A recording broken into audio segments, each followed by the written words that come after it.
Today I'm going to talk about everything I did to get into medical school and how I went from this to this.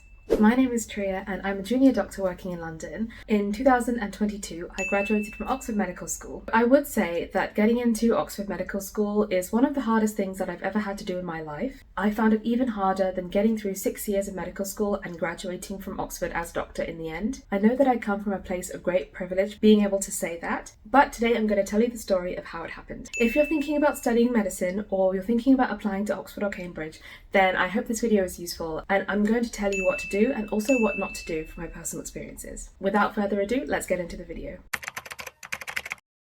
So I thought I'd start by talking about why I wanted to study medicine and also why I chose Oxford as a university. So I was always interested in science, especially the life sciences, and I've been seriously considering medicine since I was about 14 or 15. I knew I liked sciences, but I was always interested in the human aspect, which is why I was drawn to medicine. There was a time when I did think seriously about other sciences as a career, because I really enjoyed both biology, chemistry and physics. However, I did get a chance to explore the more pure science route, and I found that wasn't really as interesting as I had hoped, and I didn't find it as exciting as medicine was. So when I was in sixth form, so I was about 16 years old, I got the chance to experience a taster course in university, which was called a Head Start course, which was a program that was offered through school. So in this program, I got to experience a week of life as a student in material science, which actually happened to be in Oxford University. And although I found that really interesting, and don't get me wrong, material science is really important, and bridges and things are cool if that's your thing, but I just found that it didn't have the immediate human interaction and human relevance that I was looking for, and I got that from medicine. I thought a lot about what medical school I wanted to go to, and I knew that I really wanted to go to a traditional medical school that had a separation between the preclinical and the clinical aspects of medicine. I wanted to go to a place that valued textbooks and lectures, and the place that valued basic principles of science and physiology. And I also wanted to go to the best university in the world, which is why I chose Oxford. The reason why I chose Oxford over Cambridge in particular actually boiled down to the open day. In the summer of my year 12, when I was 17, I visited both Oxford and Cambridge on their open days, and they were both very beautiful cities and offered pretty similar medical school courses actually. But I found that when I went to Oxford, everything just clicked. I really liked the people, everyone felt very welcoming, very down to earth, and I really didn't get that feeling at all when I went to Cambridge. So that was the final factor really in choosing Oxford. So I talk about this in another video, but actually when it comes to specifically choosing a medical school, I think that rather than focusing on the lecture style or the teaching style, although that is important, I think what's more important is whether you think you could live in that city and you could enjoy your life, and whether you could fit in with those people. And the way to think about that is, if you can, visit the city and visit the open day, or if not, then do what you're doing now and research on YouTube about people's lives in those cities. So now I'm going to talk about academics. So it's no surprise that academics are very important to Oxford and medical school in general. I'll talk about the subjects that I studied, my grades and my revision methods. I'll start by talking about GCSEs. So for those of you who don't live in the UK, the GCSEs are compulsory national exams that you take when you're 16. So I studied 11 GCSEs, and the subjects that I chose were maths, English language, English literature, biology, chemistry, physics, German, history, geography, Latin and further maths. The sciences and maths and English were compulsory, and the rest of the subjects I chose myself. I think at this point having the broadest range of subjects that you can is really good, and it doesn't really help to get too focused in on medicine at this point, so I would just choose subjects that you enjoy. I worked really hard for my GCSEs. I revised a lot. I would say that I revised around 6 to 10 hours a day. On occasion I worked even more than 10 hours, maybe up to 12, and I don't really recommend doing this actually. I think that I probably worked too hard for my GCSEs in terms of revision, to the point where I ended up getting unwell, probably from the stress of exams. This was driven by obviously an ambition to do well and to get good grades, but also a fear of failure and a fear of not doing well, as these were my first ever board exams. I think in terms of revision, consistency is key. It's better to do a little bit at a time and keep up to date with your studies throughout the space of the year or the 2 years of the course, rather than trying to cram it all in at the end. The way that I managed to revise so long was that I created an Excel spreadsheet and I got to fill in a box to tick every time I finish an hour of studying, and I'm the sort of person who really likes to tick boxes and to put stickers and things like that, so that really motivated me as well. I also tried to revise according to my body clock, so I'm really not a morning person at all. So I actually did most of my studying in the evenings. I found that the most productive time for me was after dinner, between maybe 8:30 and 10:30. I found that my mind was really clear, so I used that time to study. But to be honest, I don't think that you need to study for 10 hours a day when you're 16, but that's something that I did. In terms of grades for my GCSEs, the way that it worked when I did them was that you got a letter grade, where A star was the best and I guess F was the worst. I think now in England it's changed to numbers, so an A star is equivalent to an 8 or 9. So for my GCSEs I got 11 A stars, or 9s as they are known now. Obviously I was really happy about that, and I think that having those GCSE grades actually really helped me for my Oxford application, because it was physical proof of my academic rigour and academic potential. I think I did probably work too hard and I didn't need to, but at that point in my life I think I would have rather have worked harder and regretted working too hard rather than regretted not working hard enough and risked not getting the grades. So then we move on to year 12. Back when I did A levels, you did AS subjects in year 12 and then you did A2 levels in year 13. So most people did 4 subjects in year 12 and then they dropped 1 subject and did 3 A levels when they were in their final year of school, year 13. The subjects that I chose were biology, chemistry, physics and maths. I actually started out choosing 5 subjects with further maths included, but I got to my first further maths class on the first day of school in year 12 and I realised that it was just too much to do 5 subjects. It was turning into a Hermione Granger time turner situation and I actually just dropped out of further maths. I think that was a really great decision because 4 subjects is already a lot. For medicine, chemistry is compulsory plus another science. It's quite a good idea to do biology, so chemistry and biology plus maths were compulsory in my mind for medicine. My 4th subject was physics, which arguably has less relevance to medicine, or at least to medical school applications. But when it came to year 13, my final year of school, I didn't really want to drop any subject, and the only subject that I could have logically dropped was physics.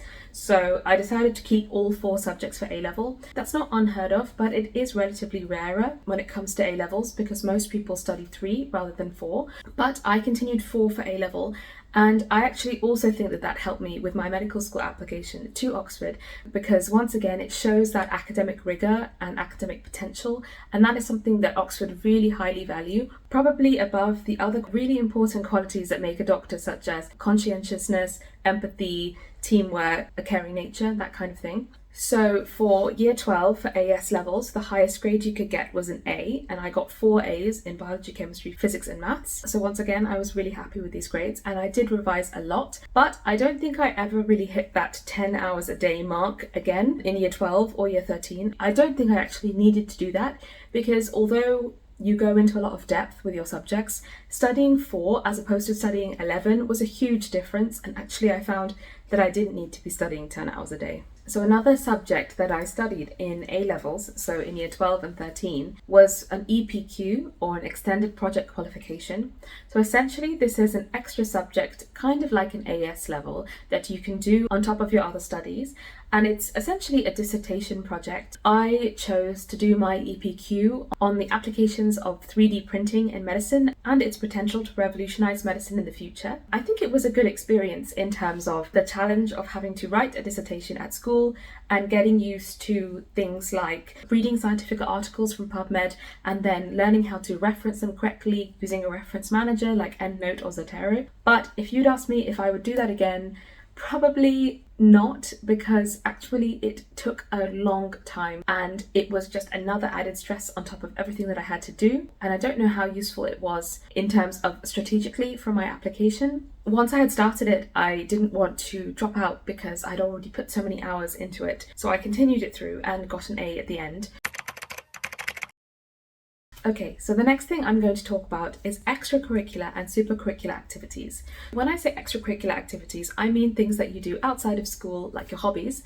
And when I say supercurricular activities, I mean things that you do in order to enhance your application on top of your studies that may not necessarily be hobbies, but are more directed to your application. So in this case, medical school. When I give people advice for their applications, I always tell them that it's really important to be authentic to yourself and to be true to who you are. And by that I mean Don't just take up subjects and hobbies specifically from a strategic point of view, because at the end of the day, you're the person who has to do it, and you have to be able to enjoy your life as well as focusing on your medical school application. And to be honest, I think that most hobbies and most activities can be shown in a way that highlights your qualities and shows how you have the qualities that make a good doctor. For example, some of the important qualities that make a good doctor are people who have leadership skills, teamwork, ambition, time management, and empathy.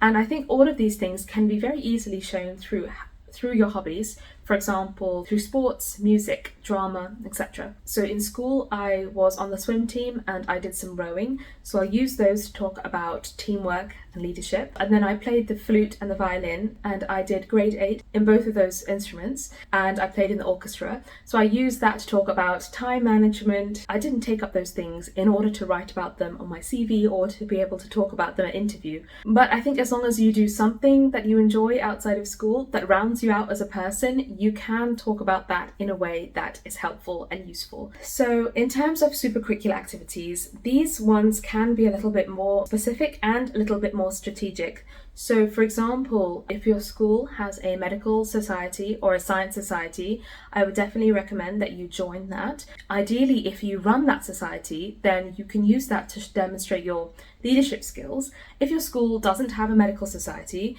then you should start one. So this is what I did in my school. I was the leader of our MedVet society. That was essentially just a group of students who met weekly, who all wanted to study medicine or study veterinary science. We discussed different medical topics such as medical ethics or the latest medical news. Even organised a mock interview day by essentially begging my science teachers to take part. And that's a really simple thing, but it's really great to show your dedication to medical school. That's one thing that I did that was specifically targeted to my medical application, but ended up being really fun as well. And I got one of my best friends at school to come with me to the sessions just because I didn't want to be alone. And actually she ended up realising that she liked medicine and that she wanted to study medicine, and now she's a doctor. She might have a different way of saying that story, but I know that it's all thanks to me. So another thing that I did was I really enjoyed writing, so I became the science editor for my school's magazine, and that way I could still write about things that I enjoyed. So for example, I wrote an article about female astronauts, which really has nothing to do with medicine, but I could then talk about the challenges of writing and curating articles in my interviews, which is really important because science communication is a really important part of medicine, as is writing if you ever want to go into academia or the research side of things. The next thing I want to talk about is work experience and volunteering.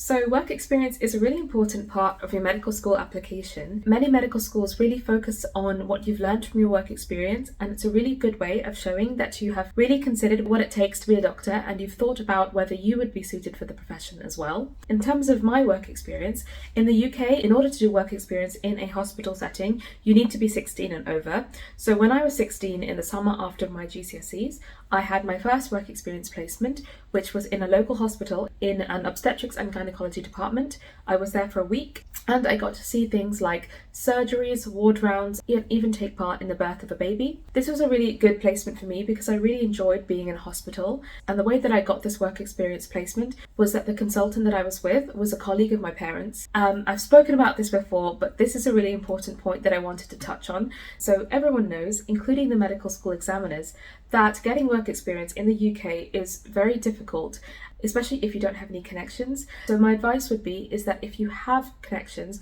please utilise them. You may not have anyone who is medical in your family or your friends, but I would suggest asking as many people as you can. For example, your school teachers may know someone, or even your neighbours. We had a work experience student who was a school student, and she came to a hospital because the headmaster of her school was the neighbour of the consultant surgeon who we were working with. So that's a very tenuous link. And the reason why I'm giving that example is because you shouldn't be afraid to ask anyone and everyone for help if you can, because that shows that you are a dedicated and hardworking student student who really is taking the application seriously. So another work experience placement that I did the following summer was a 2-week placement in a local care home. And the way that I got that was through an official application process where we had to write a personal statement and then go in for an interview. So that was something that I got on my own without any connections. It's really important to be honest if and when interviewers ask you about how you got your work experience placements. And actually in Oxford, one of the interviewers did ask me, how did you get your work experience? And it's important to tell the truth. Similarly, if you can't get work experience in a hospital, that's not the end of the world. As long as you get work experience in some kind of caring field, for example, that could be a nursery or a school or a care home. In the care home where I volunteered, there wasn't anything medical to do. There weren't any doctors or nurses in the care home. And what I did essentially was help residents with their art classes, their exercise classes, and serve tea and drinks. And that's really important because actually a lot of medicine isn't about the science or hospitals. It's about human connections, providing people with comfort, and doing something like working at a care home or working at a charity shop will give you that exposure of speaking to people from different backgrounds, of different ages, and just putting you outside of your comfort zone. In terms of volunteering, when I was in year 10 and year 11, I did some volunteering at a local nursery where we would go once a week and play with the kids for an hour. And then I also played my flute at a couple of Christmas concerts in an old people's home with school as well. And the reason why that's important is because medical school interviewers want to see that you understand that medicine is an art as well as a science, and that the caring side of medicine is really important. Whereas if you were just interested in the science alone and not the caring side of it, then you could study something like biomedicine or life sciences, and that might be more suited to you. So in the UK, when you apply to medical school, you can apply to 4 medical schools, and then you have an option to apply to a different university for a different course. So I obviously applied to Oxford as my number 1, but I also applied to Imperial College London, King's College London, and Queen Mary's for medicine. As you can see, apart from Oxford, they were all London universities, and that's because I really loved London as a city, and I think it's a really exciting and diverse place to live, and I've always wanted to work there, which is why I chose London universities. Now I'm going to talk about my interviews. So I had interviews in Oxford, in Imperial, King's, and Queen Mary's. My Oxford interviews were actually the first interviews that I did, so they were in December of year 12, and then in February and March I had my Imperial, King's, and Queen Mary interviews. The way that it works for Oxford Medical School is usually you apply to a specific college and then you'll be interviewed at that college, and in order for the application process to be fair, you're also pooled to another college. So essentially you get interviewed at 2 different colleges. So I had 2 interviews at the college that I applied to, which was St John's College, and 2 interviews at Queen's. This was before the pandemic, so the interviews were in person, and I stayed overnight in college accommodation at Queen's. So you probably read a lot of horror stories about Oxford interviews in particular, that, for example, where they throw you a ball and they expect you to do something. It wasn't like that for me, although I did see a Rubik's Cube on the desk of my interview at Queen's, and I was thinking, oh my gosh, they're going to ask me a maths question because I don't think I'll be able to answer it. And it turns out that they did use the Rubik's Cube to ask people questions, but they were doing that for every other candidate. So the person before me had the Rubik's Cube question, so I luckily got off free. I do talk a lot about my interview experience in another video, which I will highlight here, but essentially the interviews in Oxford mimic the way that they teach medicine. So in Oxford they have these sessions called tutorials. It's usually 1-on-1 or 2-on-1 sessions that are about an hour long, and you meet with a professor and you write an essay, and then you discuss the essay and you discuss academic topics in an intense small group discussion. In these tutorials, the professor will push you quite hard and try to get you to build upon the knowledge that you already have to tackle new things. So essentially an Oxford interview is a mini tutorial, and the interviewers want to see if you are the sort of person who has the potential to be pushed and to do well in that sense. So in my interview they asked me a lot of science questions that got me to think further than the A Level subjects that I had learnt. They also asked me some of the traditional questions that people associate with medicine, but they had their own twist. So for example, instead of asking me, why do you want to study medicine? They asked me, why do you think we should ask the question, why medicine? It's quite difficult to prepare for an Oxford interview, but the way that I did it was to do a lot of reading around and outside of my subject in order to feed my intellectual curiosity. So if you have medical school interviews coming up, then I would advise trying to keep up to date with the healthcare and science news. This could be through listening to podcasts or reading popular science journals and popular healthcare journals, for example, the BMJ or New Scientist. Now, I don't suggest reading every single article on there and memorizing everything. Rather, have a look at the headlines, just read the articles that appeal to you and that you find interesting, because it's about fostering a genuine curiosity for the subject and once again remaining authentic to yourself. Another thing that I'd really recommend doing is to read some medical non-fiction that give you an idea about life as a doctor. I talk more about the books that I recommend in this video, but I think it's really important to have read at least 2 or 3 before you get to your interview, especially because often medical school interviewers love talking about books. Now I'm going to talk about my offers and my grades. So I was lucky to get offers at Oxford, Imperial and Queen Mary's, and then I was put on the waiting list for King's. For Oxford, my conditional offer was A star AAA, and for Imperial, my offer was A star AA, and then for King's, my offer was 3 A's. The way it works is that you have to confirm one offer as your first choice, and then you have to give a backup offer. So I obviously put Oxford as my first choice, and although I did want to put Imperial as my second choice, the grade requirement was the same as Oxford, so it wouldn't be very logical to put that as my second choice if I, for example, missed getting an A star, which is why I put Queen Mary's as my backup offer. I got my offers in around January, February of year 13 of my final year of school, and at that point I then had 3 or 4 months to focus on my A levels.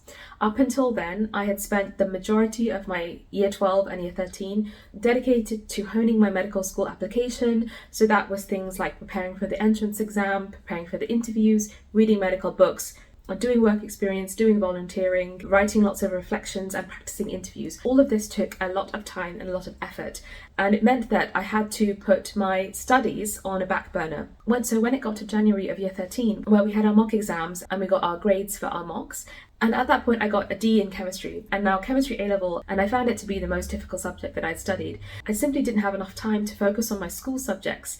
So then I had between January and June, which was exams, to pick up my grades, and I did manage to do that. So I went from a D to an A in chemistry just by focusing on studies. I think this was the right way round to do things, because I gave everything to my medical school application, which I don't regret because I ended up getting 3 offers, and then I had enough time to slog it and put in the hours for my subjects. The grades that I got in A level were A star in biology and A's in maths, chemistry and physics. This is exactly what I needed for Oxford, so I was really happy with the grades.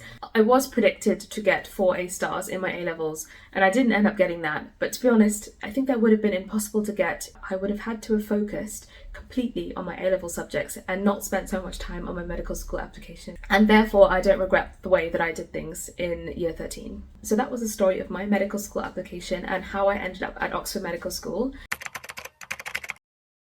Through this YouTube channel, I've had a lot of time to think about this process and to think about my choices and to give advice for people who want to do the same. I think the most important advice for people who are thinking about Oxford is that remember that you don't have to be a genius or a prodigy to get into Oxford or Cambridge.